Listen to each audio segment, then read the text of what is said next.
কেমন ফয়সালা আপনি ধরে বসলেন আপাজান? আপনার সুলতানের বেগম হওয়ার এতই শখ ছিল? না বোন, না। আমার সুলতানের বেগম হওয়ার শখ নেই, বড় মেয়েদের জীবন বাঁচানোটাই উদ্দেশ্য। এ কাজের জন্য আপনিই কেন?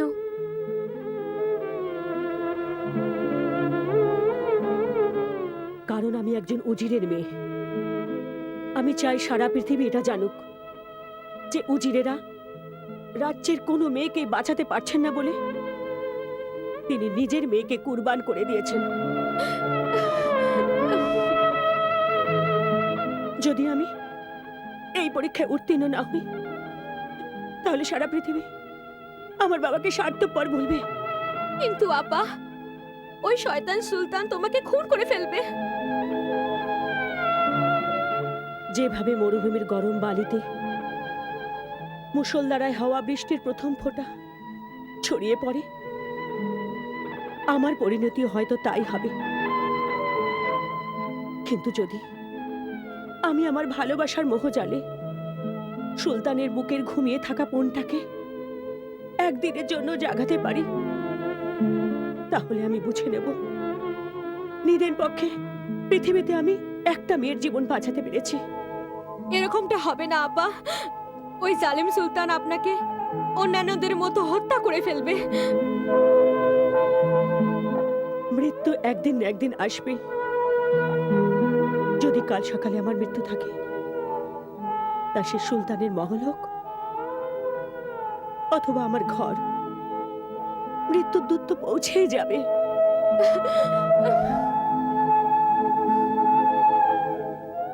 জুবেদা আমার বোন, একটা কথা মাথায় রাখ, যে মানুষের জন্ম মৃত্যু মানুষের হাতে নয়, শুধুমাত্র আল্লাহর হাতে।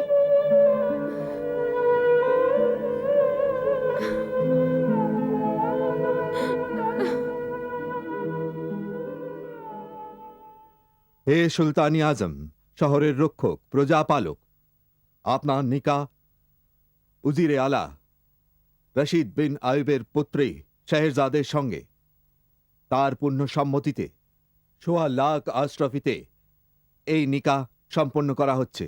আপনার এই নিকাহ কবুল? কবুল। নিকাহ কবুল? কবুল।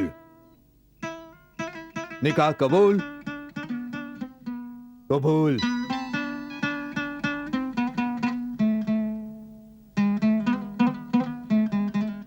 হে উজরি আলার পুত্রী শেহরজাদ, আপনার নিকাহ সুলতানে ফরাজ, শহরের রক্ষক, প্রজাপালকের সঙ্গে তার পূর্ণ সম্মতিতে ১,০০,০০০ আশরাফিতে সম্পন্ন করা হচ্ছে।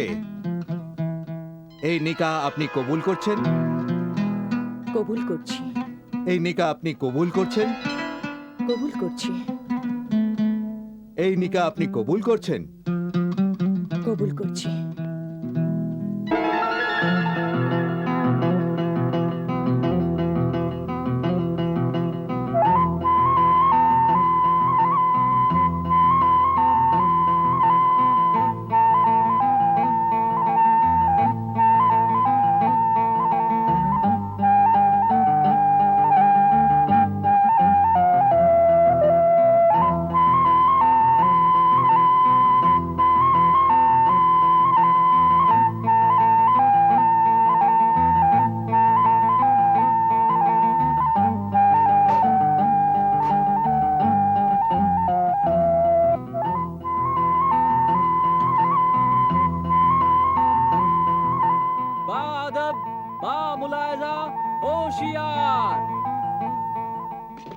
সুলতানে ফারজ, শহরের রক্ষক, প্রজাপালক তশরিফ রাখছে।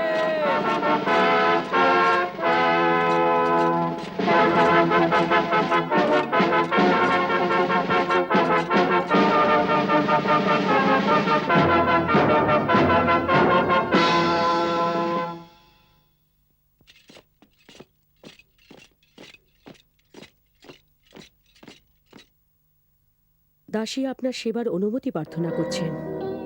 আপনি আমার উজরে আলার কন্যা,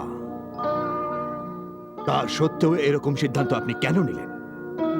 এই সিদ্ধান্ত তো আমার ভাগ্য নিয়ে এসেছে হুজুর।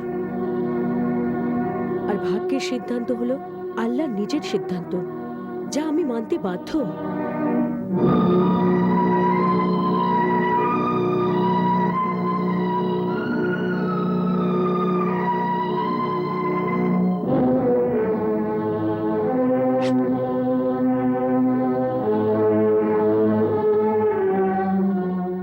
তুমি কি কাল সকালে কি হবে তা জানো না? আমি জানি আমার জীবন সকালেই শেষ হয়ে যাবে, কিন্তু মৃত্যু তো সকালে আসবে। এর মাঝে তো একটা রাত আছে, জীবনের রাত। তার মানে মানে আর কি, আমার কাছে তো সারা রাত পড়ে আছে সেবার জন্য। তাছাড়া ভালোবাসা ও আনন্দকে সময়ের বেড়াজালে বাঁধা যায় না, তার গভীরতা দেখতে হয়।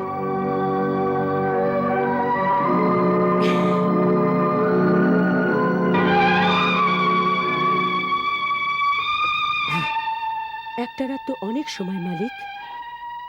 এক মুহূর্ত ভালোবাসাও যদি মনের গভীর থেকে করা যায়, তবে তার মধ্যে জীবন কুরবান হয়ে যায়।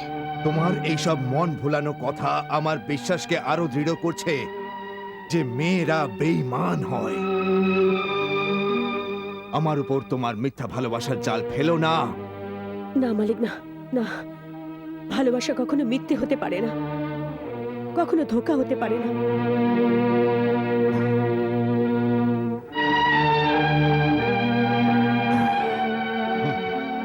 এক রাতের বিবি। আমি এক রাতের বেবি ঠিকই, কিন্তু এই রাতের উপর আমার পুরো অধিকার আছে। সকালবেলা আপনার অধিকার, তারপর নিঃসংকোচে পাঠিয়ে দিন মৃত্যুর মুখে আমার প্রিয় আল্লাহর কাছে।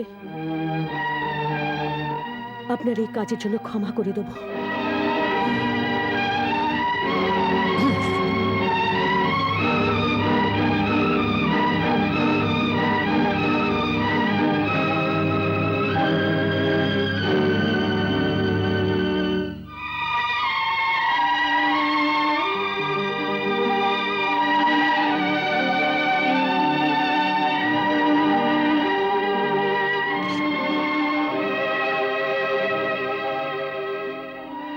আপনাকে ভীষণ ক্লান্ত মনে হচ্ছে,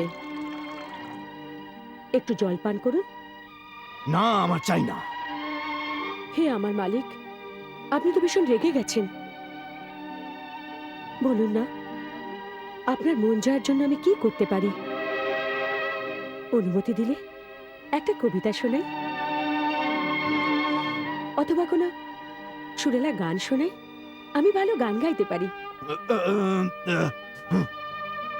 না হলে কোনো মন মাতানো গল্প শোনাই। তুমি সুলতানকে একটা ছোট্ট বাচ্চা মনে করেছো, যে তাকে গান আর গল্প দিয়ে ভোলাতে চাইছো? না না মালিক, না, আমি আপনাকে বাচ্চা মনে করছি না, কিন্তু একথা অস্বীকার করতে পারছি না যে সব মানুষের মধ্যে একটা বাচ্চা উপস্থিত থাকে, যে ঠিক এরকমই জেদ করে যেটা আপনি করছেন। একবার আপনার শৈশবের কথা মনে করুন। হতে পারে ছোটবেলায় আপনিও এরকম জেদ করতেন, আর আপনার দিদিমা আপনাকে ভোলানোর জন্যে এরকমই কিছু মন মাতানো গল্প শোনাতেন।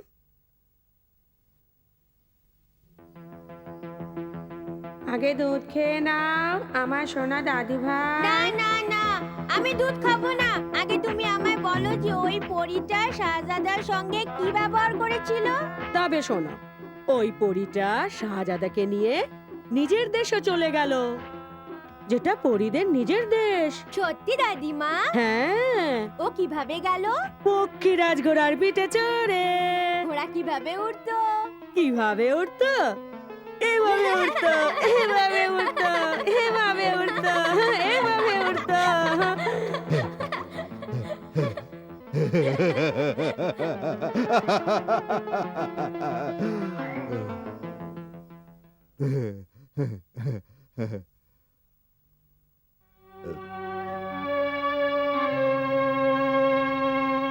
তোমার বলা গল্পটা ঠিক ততটাই মন মাতানো হবে যতটা আমার দিদিমার গল্পগুলো হতো। আমাকে একটা সুযোগ তো দিন হুজুর। যদি তোমার গল্পটা মন মতো না হয় তবে আমি তোমার গর্দান উড়িয়ে দেব। এমনিতেই কাল সকালে জল্লাদের হাতে জান চলে যাবে। যদি আপনার হাতে জীবন দিতে হয় তা তো আমার সৌভাগ্য। এবার তুমি উল্টোপাল্টা কথা ছাড়ো, গল্প শুরু করো। আপনি যে গল্প বলবেন আমি তাই শোনাবো। নিন। হুম।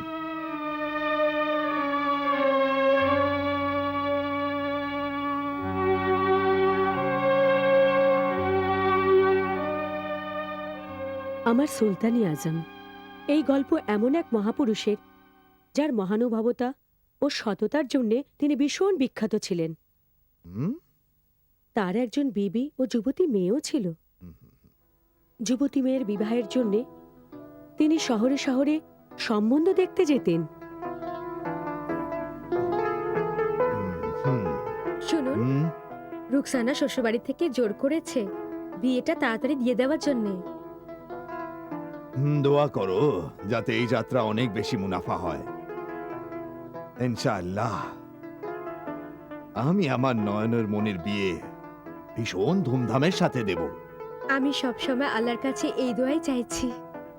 বাবা, এই নাও কয়েকটা খেজুর, তোমার কাছে রেখে দাও, রাস্তায় কাজে দেবে। আল্লাহ তোমাকে সব সময় সুখে রাখুন।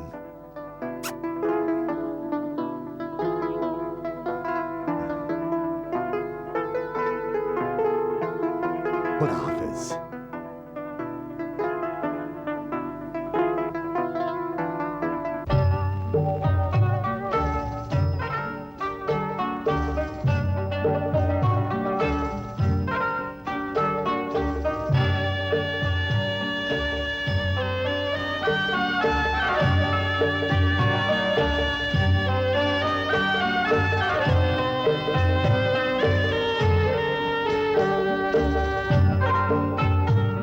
সবাই থামো সাথীরা।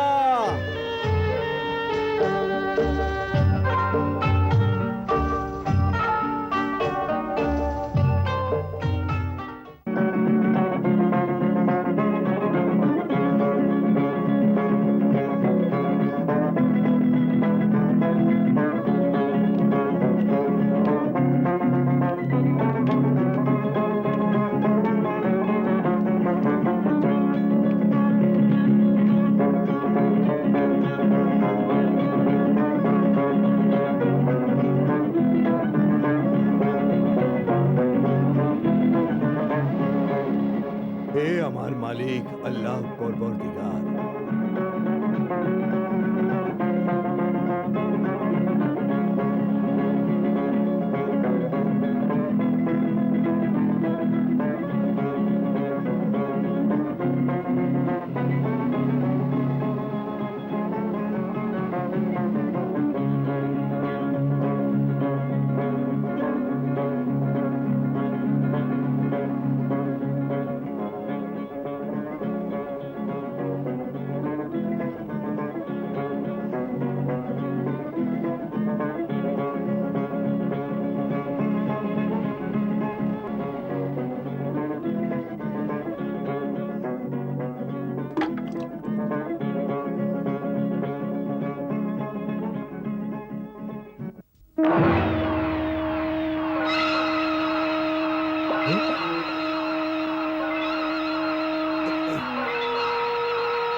এই মনুষ্যজাত মরবার জন্য প্রস্তুত হয়ে যা।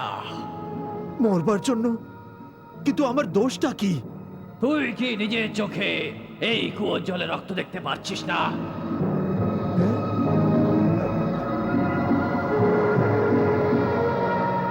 হ্যাঁ হ্যাঁ, দেখতে পাচ্ছি, কিন্তু এর মানেটা কি?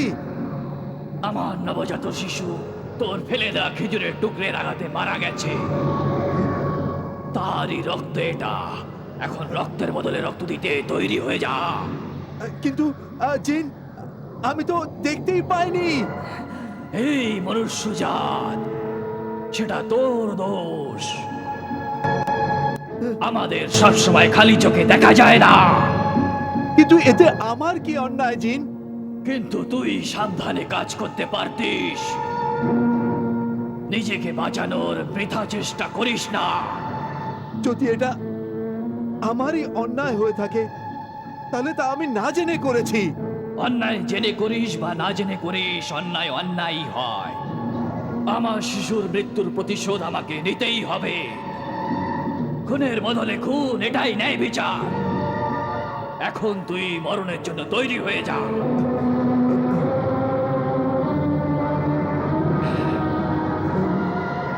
কি ভাবছিস? যদি যদি তুই আমায় মেরে ফেলে তোর শিশুর প্রাণ ফিরে পাস এখন, তাহলে আমি রাজি আছি। কিন্তু আমার একটা অনুরোধ আছে। বলে ফেল। আমি মৃত্যুকে ভয় পাই না। মৃত্যুর পরে কবরের মাটির ভার আমি নিতে পারবো, কিন্তু লোকেদের ঋণ আর আমানতের বোঝ আমি নিতে পারবো না। ওই দেখো, ওদের লোকেদের আমানত আর ঋণের জিনিস আছে। ওইসব ওদের মালিকদের কাছে পৌঁছে দেবার সময় দাও, আর আমাকে আমার যুবতী মেয়েকে বিয়ে দেওয়ার দায়িত্ব পালন করতে দাও, যাতে আমি তোমার শাস্তি পাওয়ার উপযুক্ত হতে পারি। প্রাণ বাঁচানোর জন্য ভালো বাহানা পেয়েছো। ঠিক আছে তাহলে, ঠিক আছে, তুমি আমাকে এখনই মেরে ফেলো, কিন্তু কিয়ামতের দিনে আল্লাহর সামনে আমি তোমাকে জড়িয়ে ধরবো। আল্লাহু আকবার, আল্লাহু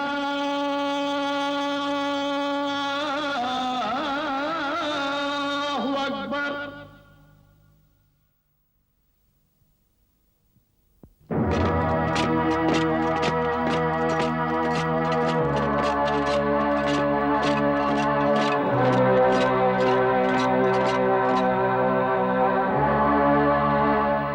জাহাপনা,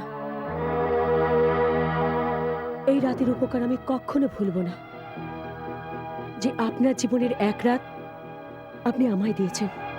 কিন্তু যাওয়ার আগে আমাকে এটুকু তো বলে যাও যে ওই সওদাগরের কি হলো? জিন কি বললেন ওকে? কাহিনীর সময় তো শেষ হয়ে গেছে, এখন তো পণ রক্ষার সময় এসেছে। কিন্তু যাওয়ার আগে এইটুকু নিতে বলো যে জিন সওদাগরের কথা শুনলো কি না। আমার জাহাপনা, কাহিনীটি আকর্ষণীয়, এর জন্য সময়ের দরকার, কিন্তু সময় তো শেষ হয়ে গেছে। আমি সময়কে থামাতে পারি। সুলতান আজম, সময়কে কি কেউ এভাবে থামাতে পারে? জেদ করবেন না, আপনার প্রতিজ্ঞা পূরণ করুন। আমি আমার প্রতিজ্ঞা ভেঙে দিতে পারি।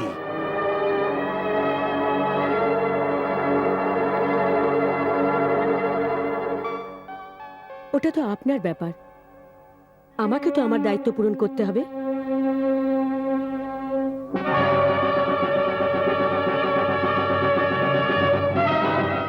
চলে যাও।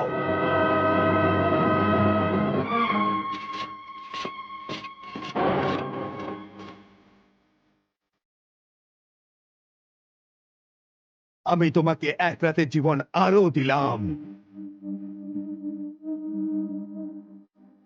তুমি কাহিনী বলো, এরপর কি হলো? না জাহাপনা, এই কাহিনী তো রাতে শোনাতে হয়। এখন তো ভোর হয়ে গেছে, এখন নামাজ পড়তে হবে, আর আপনাকে আপনাকে তো রাজ্যের কাজকর্ম শুরু করতে হবে।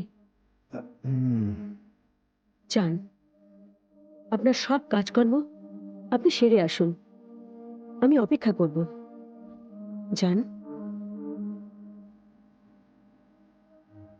আমি কিন্তু তাড়াতাড়ি ফিরে আসবো। খুদা হাফেজ।